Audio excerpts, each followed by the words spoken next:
قربانی کا سارا گوشت گھر میں رکھنا جائز ہے، اور جب تک آپ کا دل کرے آپ وہ گوشت کھائیں، شریعت آپ کو منع نہیں کرتی۔ لیکن میرا یہ سوال ہے کہ قربانی ظاہر ہے وہی لوگ کرتے ہیں نا جن کے پاس طاقت ہوتی ہے، وہ تو سارا سال گوشت کھاتے ہیں، تو مطلب سارا سال اگر آپ گوشت کھا رہے ہیں تو پھر آپ مہربانی فرمائیں، یہ تو اللہ کے رستے میں ہے تو کوشش کریں یہ تقسیم ہو جائے۔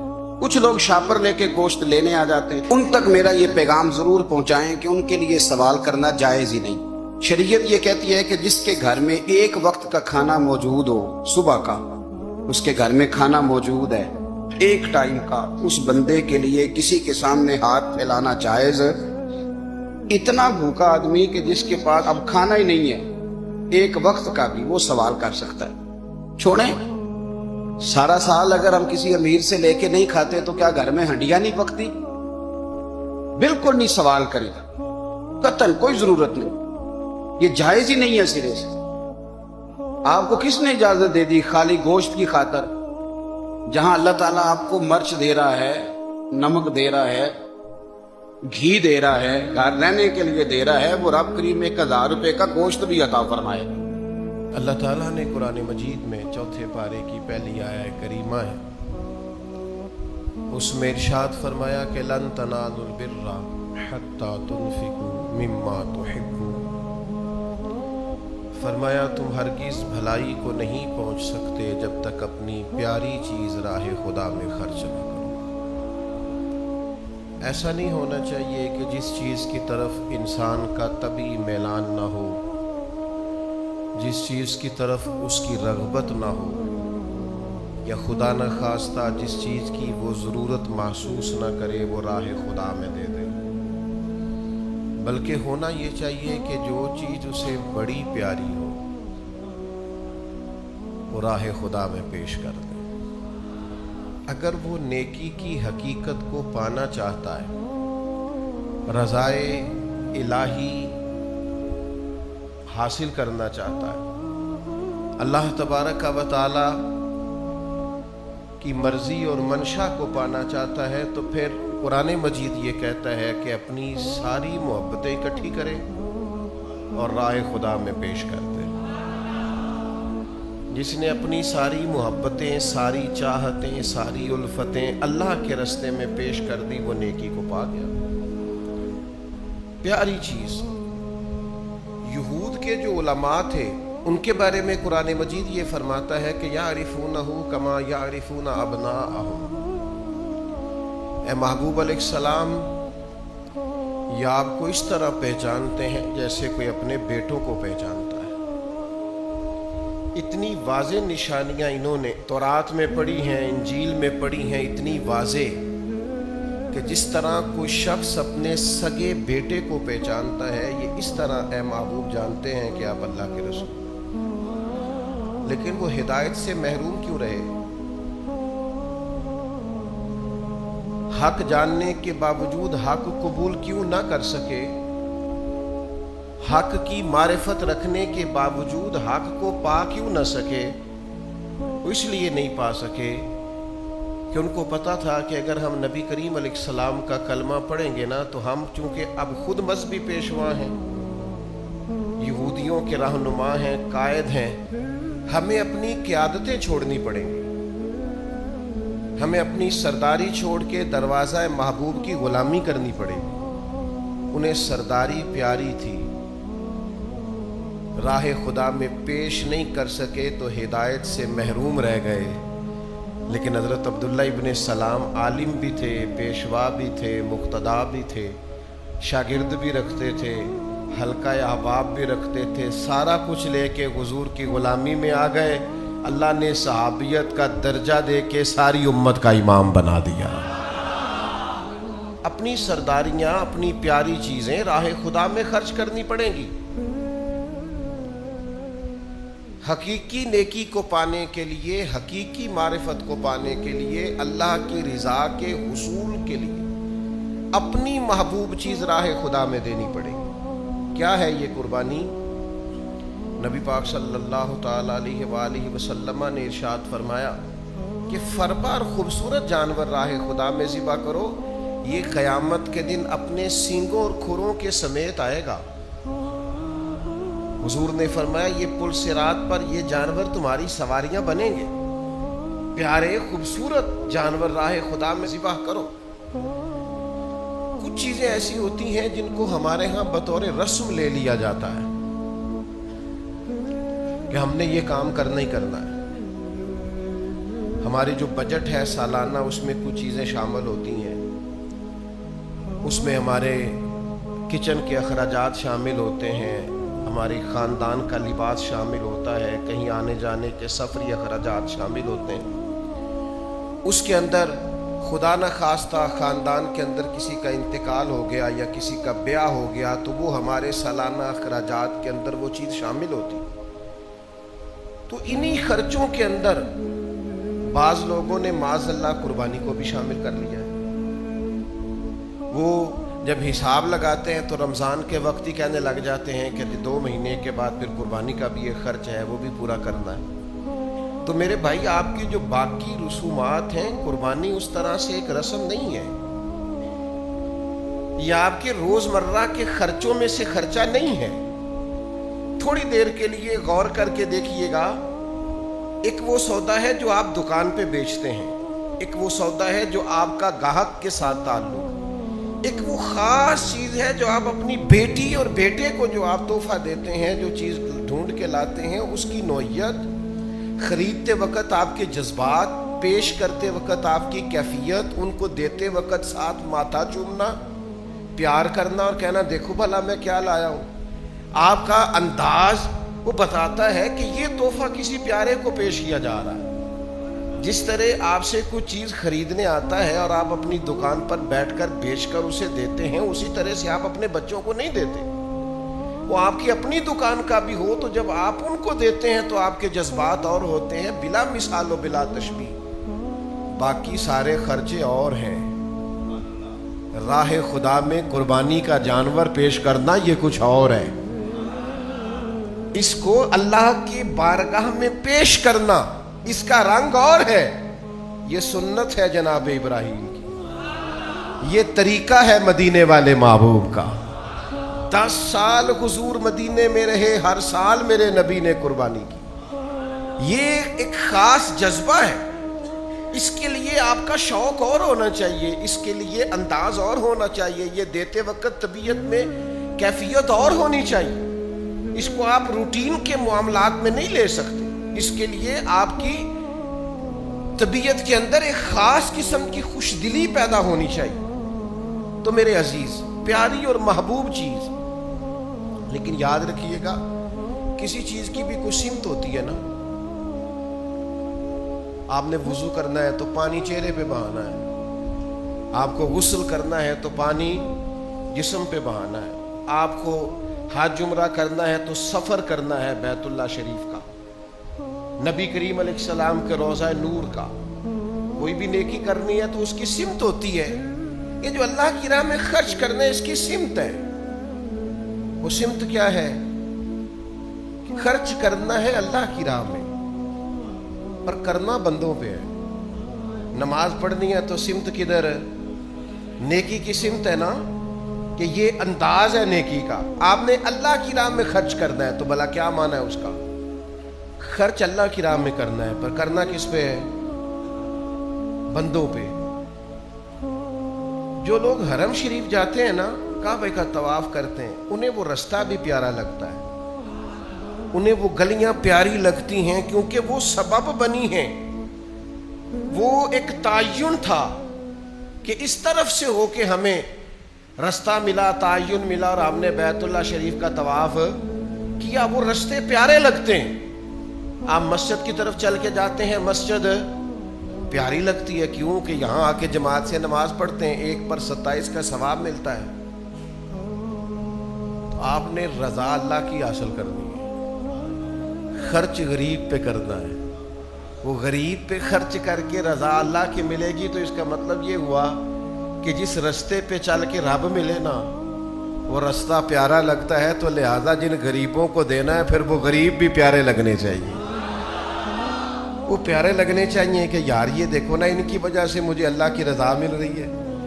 اور اس لہجے کی حدیث دوسری شاید کتب حدیث میں موجود نہ ہو، اس طرز کی، اس لہجے کی، اس انداز کی روایت۔ یہ صحیح مسلم میں حدیث موجود ہے، نبی پاک علیہ السلام نے فرمایا رب قیامت والے دن فرمائے گا میں بھوکا تھا تو نے مجھے کھانا ہی نہیں کھلایا۔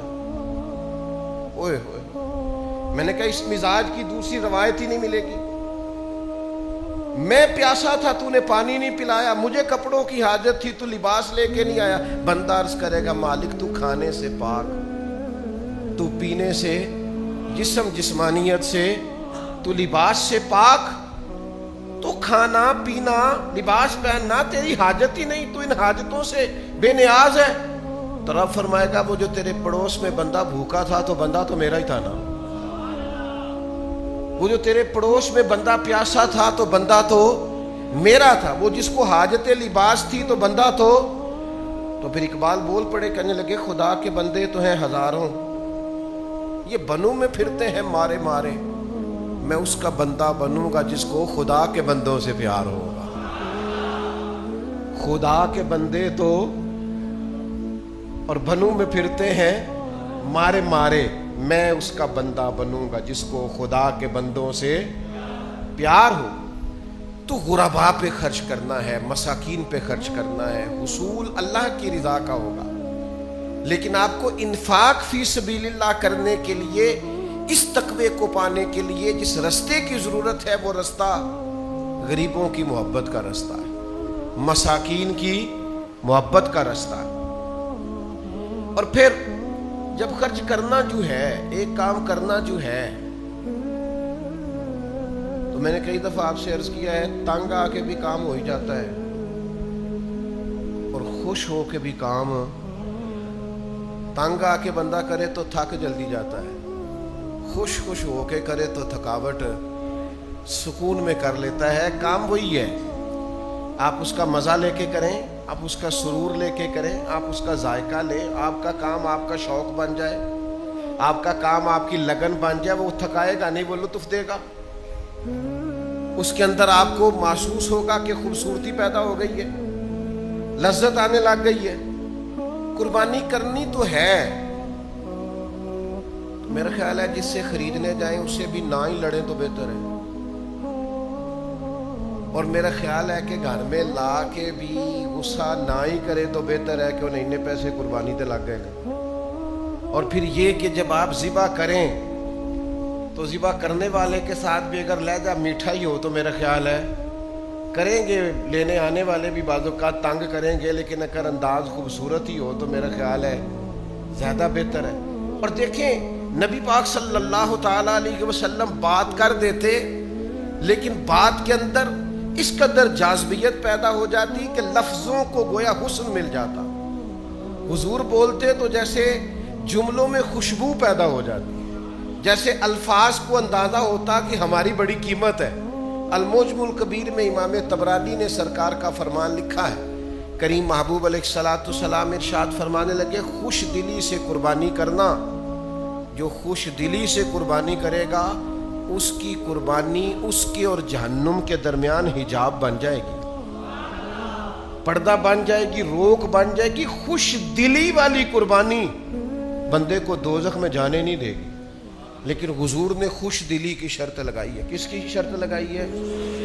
دل خوش ہو، جانور خریدتے وقت بھی خوش ہو، گھر لاتے وقت بھی خوش ہو، اس کو چارہ کھلاتے وقت بھی دل خوش ہو، اور جناب پھر بانٹتے وقت بھی دل خوش دلی سے آپ قربانی کریں تو فرمایا یہ جہنم میں اور تمہارے درمیان یہ بن جائے گی رکاوٹ، پردہ، حجاب۔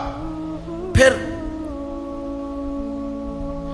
میں آپ سب کی خدمت میں ایک بات عرض کروں گا کہ کسی بھی دینی عبادت کو کبھی مشکل نہ بنائیں۔ قربانی کاروبار نہیں، قربانی عبادت ہے۔ بڑی محنت کی ہے اس نے، جس نے 2 سال تک بچڑا پالا ہے اور 5 سال تک اونٹ پالا ہے، اس کا حق بنتا ہے وہ قیمت وصول کرے، لیکن وہ ایک بات کو سمجھ لے کہ میں مسلمان ہوں اور قربانی تجارت نہیں ہے، قربانی عبادت ہے۔ وہ اپنی قیمت وصول کرے، رقم لے، خرید کے لانے والا بھی اس چکر میں نہ پڑے کہ او خو یہ کیا ہو گیا، میں تو مہنگا لے آیا ہوں, مجھے تو آخری رات پتہ چلا کہ قیمتیں تو بڑی گر گئی تھی. او خدا کے بندے, تیرے جتنے لاکھ لگے راہ خدا میں لگے, اللہ کے حضور پیش ہو گئے, وہ تیرے لیے ذخیرہ آخرت بن گئے. اس کو آسان بنائیں, بیچنے والا بھی, خریدنے والا بھی, ماحول میں بانٹنے والا بھی. اس میں کسی کے لیے تکلیف کا سامان نہ کریں. نہ چڑھائیں آپ فوٹو کہ میں نے یہ جانور خرید لیا ہے, کوئی فرض ہو گیا ہے. سوشل میڈیا پہ کچھ اور چڑھا لیں. آپ بکرا لے لے کے ناراض نہیں ہونا مجھ سے. میں نے دیہاتوں میں وہ مائیں دیکھی ہیں جو گلی کے اندر چیزیں بیچنے والے کو کہتی تھی بھائی اتھوں ذرا چپ کر کے لنگ جا, میرا منڈا ضد کرتا ہے, پیسے نہیں ہیں میرے پاس, تو میرا بچہ ضد کرتا ہے, تو یہاں آواز نہ دے کہ تو کیا بیچتا ہے. وہ اس ڈر سے بچوں کو سلا دیتی ہے, وہ اس ڈر سے گلی میں پھر کھلونے بیچنے والا نہ آ جائے. تیری سوشل میڈیا پہ چڑھی ہوئی تصویر اگر کسی غریب اور مجبور باپ کو کٹہرے میں کھڑا کر دے, اور اس کا نہ سمجھ بیٹا اور نہ سمجھ بیٹی اور چھوٹا بیٹا اور چھوٹی بیٹی اس کا پلو پکڑ کے پوچھیں کہ ابا جی ہم نے قربانی کیوں نہیں لی, میں نے بھی فوٹو بنانی تھی, تو مہربانی کرو نا, ذرا مشکل تو نہ کرو دوسروں کی. میں نے پچھلے سال کہا تھا پوچھ دے کیوں ہو کسی سے میں قربانی لی ہے کہ نہیں. آپ کو اگر سمجھ آ گئی ہے نہیں لی تو آپ طے کر لیں کہ میری لسٹ میں نام آ گیا, گوشت اس کے گھر پہنچانا ہے. مشکل کیوں کر رہے ہیں لوگوں کو, مشکلات نہ پیدا کریں آپ. اب میں نے اتنے لاکھ کا لیا اور میں نے اتنے کروڑ کا لیا اور میں نے یہ کیا, یہ فخر کا باعث نہیں, یہ عبادت ہے. اور عبادتیں زیادہ اجر اس وقت دیتی ہیں جب چھپی ہوئی ہو, بندے کو پتا ہو یا اللہ کو پتا ہو. ہاں میں ایسے لوگوں کو جانتا ہوں قربانی ان کی ہوتی ہے, بندی کسی اور کے ڈیرے پہ ہوتی ہے, ذبح کہیں اور ہو رہی ہوتی. وہ کوشش کرتے ہیں کہ کسی کو خبر نہ ہو. تو میرے بھائی اس کو کسی قسم کی مشکل کا ذریعہ. ایک چھوٹی سی بات اور بھی ہے, آپ کو پتہ ہے کسائی کو بڑی جلدی ہوتی ہے عید والے دن, اور ہمیں بھی بڑی جلدی ہوتی ہے کہ پہلے میرا نمبر پہلے. میرا خیال ہے عید کا سارا دن جھوٹ بول کے نہیں گزارنا چاہیے. وہ کہے میں آیا اور آپ کہیں کتنی دیر میں, تو آپ کو بھی پتہ ہے کہ اگر اس نے کسی جگہ اور بھینسا یا بچڑا گرا لیا ہے تو وہ جلدی فارغ ہونے والا. ہم کیا کرتے ہیں, بعضوں کا جھوٹ کی دنیا آباد کرتے ہیں. کسائی کو جلدی ہے, آپ کے گھر ہی نہیں آیا, اس نے آپ کے بعد بھی 2 جگہ پہ جانا ہے. اب سنو حدیث, مستدرک میں حدیث موجود ہے. نبی کریم صلی اللہ تعالی علیہ وسلم گزرے تو ایک شخص نے بکری کی گردن پر پیر رکھا ہوا تھا اور چھری تیز کر رہا تھا. اور یہ میں نے اپنی آنکھوں سے کرتے ہوئے دیکھا ہے. کسائیوں جانور کو سارے پکڑ لیتے ہیں اور پھر وہ چھری تیز کرنے لگتا ہے. مستدرک کے اندر حدیث موجود ہے, اس نے جانور کے گردن پر پیر رکھا ہوا ہے اور چھری تیز کر رہا ہے. حضور تشریف لے آئے, نبی پاک علیہ السلام نے فرمایا تم اسے بہت ساری موتیں دینا چاہتے ہو, کئی موتیں دینا چاہتے ہو اسے, چھری کہیں اور تیز کر, اس کی آنکھوں کے سامنے نہ کر, اور سارا انتظام مکمل کر, تو پھر بسم اللہ اللہ اکبر کہہ کے اسے ذبح کر. لیکن وہ چونکہ جلدی بڑی ہے, چونکہ یہاں سے وہاں بھی جانا ہے, پھر وہاں سے آگے بھی جانا ہے, تو بھئی شریعت نے 3 دن دیے, آپ کو ایک لمبا چوڑا وقت دیا ہے قربانی کے لیے. اور اب وہ دور نہیں ہے کہ سال بیت گیا گوشت نہیں کھایا, اب تو فریزر سارا سال بھرے رہتے ہیں. لہذا بہت اطمینان کے ساتھ یہ کام کیجیے. ایک اپیل اپنی طرف سے بھی کرنی ہے, صفائی نصف ایمان ہے. طہارت اسلام کا حسن ہے. دین اسلام کا اگر کوئی اور نام رکھا جا سکتا ہے تو دین پاکیزگی ہے.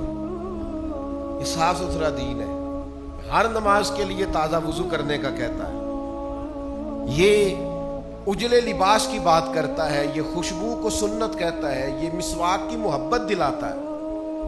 قربانی تو عبادت تھی, عبادت میں تو صفائی ہونی چاہیے, اور ہم نے شہروں کے شہر بھر دیے ہیں گند سے. قربانی کی ہے اور جانوروں کے فضلات پھینکے ہیں, یہاں بھی پھینک دیا, وہاں بھی پھینک دیا, یہاں بھی پھینک دیا. وہ جناب اٹھائیں گے جن کی ذمہ داری ہے. تو میرا تو خیال ہے ملک ہم سب کا ہے, ہم سب کی ذمہ داری ہے. ہم کوئی مخصوص جگہ جن کا تعین کیا جاتا ہے کہ یہاں آپ کوڑا کرکٹ پھینک دے, وہاں جا کر کے جانوروں کے فضلات کو تلف کیوں نہیں کرتے؟ وہیں اپنے دروازے کے سامنے, وہیں اپنی گلی کے کونے میں اس سے تعفن اٹھتا ہے, اس سے بدبو پھیلتی. تو یہ مسلمان کا مزاج نہیں ہے.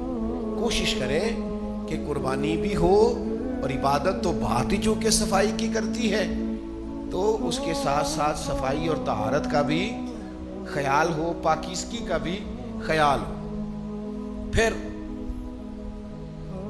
سب سے اہم اور سب سے ضروری بات, نبی پاک صلی اللہ تعالی علیہ وسلم سے جب پوچھا گیا تھا نا قربانیاں کیا ہیں, قربانی نبی پاک کی بھی سنت ہے, لیکن حضور نے اسے جوڑ کے رکھا, فرمایا یہ تمہارے باپ جناب ابراہیم کی سنت ہے. قربانی حضرت ابراہیم کا طریقہ ہے. قربانی کا نا واقعہ سورہ صافات میں ہے. آخر میں ایک دمبا آ گیا, فدیہ ہو گیا, بات ختم ہو گئی. قربانی میں دمبا آئے گا, اسے ذبح کیا جائے گا, اللہ کے نام پر قربان کر کے اللہ کی مخلوق میں بانٹ دیا جائے گا. قربانی کا یہ فلسفہ ہے, یہ بات مکمل ہو گئی. لیکن میں جب سورہ صافات کو دیکھتا ہوں نا, تو مجھے سب سے زیادہ پیار پتہ کس بات پہ آتا ہے کہ قربانی کا سارا رنگ اپنی جگہ پر, لیکن جو باپ اور بیٹے کی گفتگو ہے نا, سارے نعت خانوں نے نا شعر ماں کی شان میں لکھے ہیں, بڑے بھی اماں کی شان میں ہی جاتے ہیں. وہ ٹھیک ہے بھائی, اماں کا پیار اس کی کوئی حد کو پہنچ سکتا, لیکن چلو تھوڑا سا ابا جی کا بھی پیار شامل کر لو, ہلکا پھلکا چلو ابا جی کا بھی کئی ذکر کرے. دو محبتیں قرآن پاک نے بیان کی ہیں, قرآن پاک دونوں باپ بیٹے کی ہیں. ایک جناب یعقوب اور جناب یوسف کی محبت, اوئے ہوئے, یعنی باپ بیٹے کے لیے روتے روتے ان کی آنکھوں کی بنائی بظاہر چلی گئی. دو محبتیں, ایک جناب یعقوب اور یوسف کی محبت, اور ایک جناب ابراہیم اور اسماعیل کی محبت. دو محبتیں بیان کی ہیں قرآن نے, دونوں باپ اور اوئے ہوئے. کدے پتر نو سمجھ لگے نا ابا پیار کردہ کنا ہے, اس کو پتہ ہی کوئی نہیں. یہ کہتا ہے مجھے ڈانٹتا ہے, مجھے جھڑکتا ہے. یہ ڈانٹتا نہیں, یہ ریگ مارتا ہے, یہ تیری غلاظتیں اتارنا چاہتا ہے. یہ تجھے نا اوئے ہوئے, وہ جو ابا جی کا اوئے ہے نا, تجھے پتہ نہیں اس کے اندر طاقت کتنی زیادہ ہے. وہ ادھر آئے نا, تجھے پتہ نہیں کہ تیرا باپ تجھے جوان کتنا کرنا چاہتا ہے. اور تیرے کو ٹوری نہیں ہوندا, وہ تو نکما رہ گیا, تجھے پتہ نہیں اس کے پیچھے درد کتنا ہے. زندگی میں جو باپ کی جھڑکیاں سہ گیا نا, انشاءاللہ کسی اور کی کھانی نہیں پڑیں گی, بس کامیاب ہو گیا, کسی اور کی نہیں کھانی پڑے گی, سہ جائے. اور جو باپ کے سامنے اونچا بولتے ہیں وہ یاد رکھیں, جو باپ کے سامنے اونچا بولتا ہے اس کا قد کبھی اونچا نہیں ہوتا, اس کا کردار کبھی اونچا نہیں ہوتا, اس کو کبھی دنیا میں وہ وقار نہیں ملتا جو اس کا حق ہے. قربانی آ گیا مینڈا, وَفَدَيْنَاهُ بِذِبْحٍ عَظِيمٍ آ گیا, بات ختم ہو گئی. پر یہ ذرا باپ بیٹے کی گفتگو تو سنو کیا ہو رہی ہے. اے ذرا پیو پتر دیاں گلاں, سورہ صافات. باتیں اتنی پیاری تھیں باپ اور بیٹے کی کہ اللہ نے قرآن میں ذکر فرما دی. یعنی اللہ کہتا ہے تو میں نہ دساں پلا دو بھی گلاں کی کردے سن. ادو بندے پوچھتے نا اتنے کی گلاں ہو رہی ہیں سن, بھائی ادھر کیا باتیں چل رہی تھیں. اللہ کہتا ہے میں بتاؤں ابراہیم اور اسماعیل کی باتیں کیا تھیں. یہ سورہ صافات, کبھی اس کا مزہ لینا. مجھے تو خیر بڑا لطف آتا ہے, میں جب بھی پڑھتا ہوں, ہر سال پڑھتا ہوں, کئی بار پڑھتا ہوں, مزہ لیتا ہوں. یہ سورہ صافات ہے, 23واں پارہ ہے, 100 نمبر آیت سے بات شروع ہو رہی ہے. اللہ کہتے ہیں پہلے تو ابراہیم نے دعا مانگی. چلیں اپنے لفظوں میں بات کرتے ہیں. منتا مرادہ نہ پتر لیا, منتا مرادہ نہ. پرانے وڈیرے آندے سن, تانوں کو منتا مرادہ منگنیاں پیندیاں نا تے بالاں دی قدر ہوندی. پہلے تو حضرت ابراہیم نے دعا مانگی, کہا ربی حب لی من الصالحین, الہی مجھے بھی صالح اولاد عطا فرما. تو رب فرماتا ہے فبشرناہ بغلام حلیم, ہم نے انہیں نہ عقل مند بیٹے کی خوشخبری عطا فرمائی, بردبار بیٹے کی, حلیم بیٹے کی خوشخبری دی. پہلے مانگا, مانگ کے لیا, فلما بلغ معہ السعی, اور پھر جب وہ ساتھ صحیح کرنے کے قابل ہوا نا, دوڑ دھوپ کرنے کے قابل ہوا, ساتھ کام کاج کرنے کے قابل ہوا, ان میں نے پتر رل پیا ہے, اب بیٹا آ گیا ہے, اب خیر ہے, بچے بڑے ہو گئے. فلما بلغ معہ السعی, قرآن شریف پڑھ رہا ہوں. اللہ کہتے ہیں جب وہ حضرت ابراہیم کے ساتھ چلنے کے, دوڑ دھوپ کرنے کے قابل ہوئے, تو حضرت ابراہیم علیہ السلام نے کیا کہا؟ قال یا بنی, کہا او میرے بیٹے, اوے پترا, او میرے پتر, ادھر آنا, بات سن. باپ بیٹے کی گفتگو ہے. میں نے کہا تھا اماں مجھ سے ناراض نہ ہو جائے, پر اس باپ بیٹے کی گفتگو میں اماں بھی شامل کوئی نہیں, اس میں اماں جی کا مشورہ, ان کو شامل نہیں کیا. جناب ہاجرہ اس میں موجود. کہتے بیٹا ساتھ چلنے کے جب قابل ہو گیا, قال یا بنی انی ارا فی المنام انی اذبحک, کہا بیٹا میں نے خواب دیکھا ہے رات کو کہ میں تمہیں ذبح کر رہا ہوں. ایک سوال بھی نہیں کیا جناب اسماعیل, او بیٹو, اللہ کا قرآن, ایک سوال بھی نہیں پوچھا, یہ بھی نہیں پوچھا ابا جی خواب کی تعبیر کیا ہے. ابا جی مثلا نبی کو خواب آئے تو کیا ہوتا ہے؟ کیونکہ حضرت اسماعیل جانتے تھے میرا باپ نبی ہے, اور نبی کی خواب وحی الہی ہوتی ہے. کوئی تفسیر نہیں پوچھی, کہا میں نے خواب دیکھی ہے انی اذبحک فانظر ماذا تری, تیری کیا رائے ہے پتر, پھر کیویں کریے, تیری کیا رائے ہے؟ کیا کہا جواب؟ قال یا ابت افعل ما تؤمر. میں اس کا ترجمہ نہیں کر سکتا, میرے فہم سے, میری سمجھ سے, میرے ادراک سے باہر ہے. وہ کہتے ہیں میں نے خواب دیکھی ہے, میں ذبح کر رہا ہوں. کہنا چاہیے تھا ابا جی کر دے ذبح, جواب یہ ہے, کہا یا ابت افعل ما تؤمر, ابا جی نرا ذبح نہیں, رب جو کہتا ہے آپ وہ میرے ساتھ کریں, جو حکم ہوتا ہے کریں, چاہے ذبح کریں چاہے جلا دیں, چاہے ذبح کریں چاہے ٹکڑے ٹکڑے کر دیں, جو دل میں آتا ہے. یاری جو تیری سونا ہے تے پھر ازمائشاں بھی تیریاں اگ, اے سونا پرکھیا جامد ہے, پہلو نہ لگاں دے لگ, ٹھیک ہے. یا ابت افعل ما تؤمر, جو رب کہتا ہے, جو حکم ہوتا ہے آپ میرے ساتھ کرے. ستجدنی انشاء اللہ من الصابرین, مجھے آپ انشاءاللہ صبر کرنے والوں میں سے پائیں گے. اچھا پھر اللہ کیا کہتا ہے؟ فلما اسلم وتلہ للجبین, فرمایا دونوں باپ بیٹا حکم ماننے کو تیار ہو گئے, اور باپ نے بیٹے کو پیشانی کے بل لٹا لیا,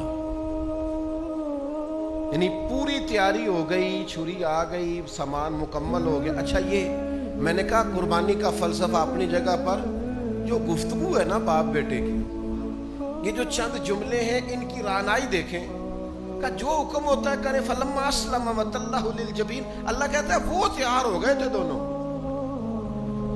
انہوں نے پیشانی کے بل لٹا لیا تھا, وہ تیار ہو گئے تھے. وَنَادَيْنَاهُ أَن يَا إِبْرَاهِيمُ, ہم نے ندا دی, ہم نے آواز دی. حضرت جبریل کو نہیں بھیجا یا اللہ؟ فرمایا نہیں, میں نے ندا دی, خدا خود میر مجلس میں, ہم نے ندا دی. کیا ندا دی؟ قد صدقت الرؤیا, اے ابراہیم آپ نے تو خواب سچا کر دکھایا. اِنَّا كَذَلِكَ نَجْزِي الْمُحْسِنِينَ, ہم اسی طرح صلہ دیتے ہیں نیک لوگوں کو. ابھی آپ نے تفسیر سمجھنی ہے تو اور مزہ آنا. ہم اسی طرح صلہ دیتے ہیں نیک لوگ. یا اللہ صلہ کیا ہے؟ صلے تو قیامت میں ملنے ہیں. صلے تو آگے. یہ صلہ کیا ہے تو سن لو نا. مفسرین کہتے ہیں یہ جو بندہ رب کے سامنے جھک جاتا ہے نا تو یہ جھک جانا بھی اللہ کی طرف سے انعام ہی ہے. رب کے حکم پر سرے تسلیم خم کرنا, اس کی مان لینا, یہ بھی بہت بڑا انعام ہے. فرمایا اسی طرح ہم صلہ دیتے ہیں نیک لوگوں کو.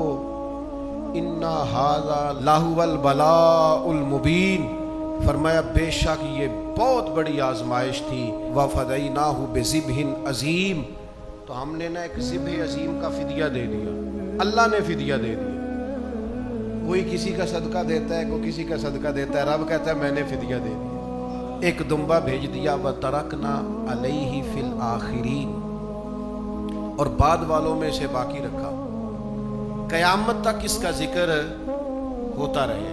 یہ بعد والوں میں ہم نے اس فدیے کو, اس جانور کے ذبیحہ کو, پیچھے کیا ہے باپ اور بیٹے کی حسین گفتگو.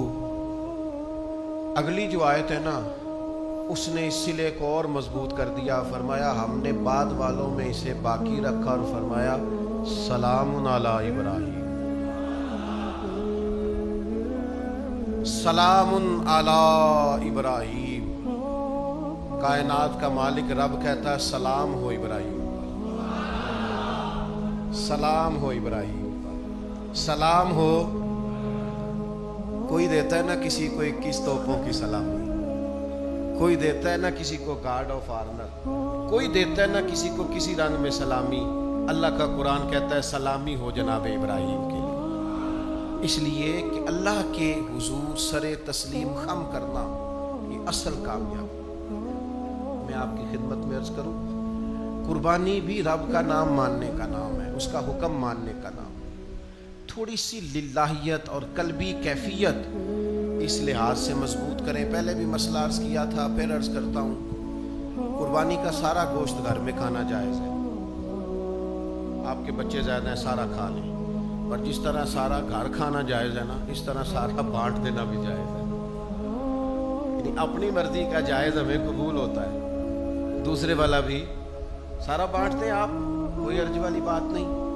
میں پھر بار دیگر آپ کی خدمت میں یہ عرض کروں گا, للہیت سے, خلوص سے اور اللہ کی بارگاہ میں نہایت عاجزی کے ساتھ قربانیاں پیش کریں.